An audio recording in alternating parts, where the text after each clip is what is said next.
Smart meter म्हणजे it communicates to us आणि it communicates to the customer आणि म्हणजे कोण आमचे कडेन आनी तांचे कडेन तो कम्युनिकेट करता. आतां अशें जातलें की आमचो एक मिटर रिडर थंय वतालो पयलो, तेजें रिडींग हाडटालो आनी आमकां ते 45 दिसांनी त्या मिटराचें कळटालें. आतां हेतून आमकां 48 रिडींग दिसाक येतले, सगळे कोणाचे कितले कितले रिडींग जातात पळय ते आमकां कळटले, so that we can bye.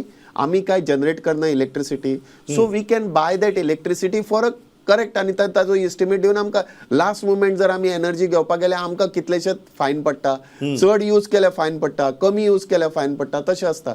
So आमकां तें एक्झॅक्ट कळटलें. कोणाचो जर लायट ना जाल्यार आमकां तें कळटलें लायट ना. It will be communicating to us. आतां खंयच्या रुमान तुजो खंयचो एसी चालू केला, कोणें कितें चालू केलां तें तुका सगळें कळटा. You R inform. तुका बिलां पयलींची, तुका कोणा आमचे कडेन स्टेटमेंट हाडपाक गरज ना. तुका थंयच स्टेटमेंट येता सगळो. बरें तुजी लायट ना, थंयच बरोवन घालपाक मेळटा तुका आनी we will reply to us within 48 hours. तेय आसा. बरें तुजो खंयचो इन्स्ट्रुमेंट गेलो, कितें गेलो तें सुद्दां कळटलें. 2 दीस लायट ना, यू कॅन आस्क कंपन्सेशन. आनी कोणाचें आमी हे फिक्स करूं शकता रिस्पॉन्सिबिलिटी, ते आमचें आसा. सो आमकां आतां ए मेळ्ळा, डिस्कॉमान आमकां ए दिला. तो जर आमी सगळे जर हे करत जाल्यार आमकां ए प्लस मेळटलें.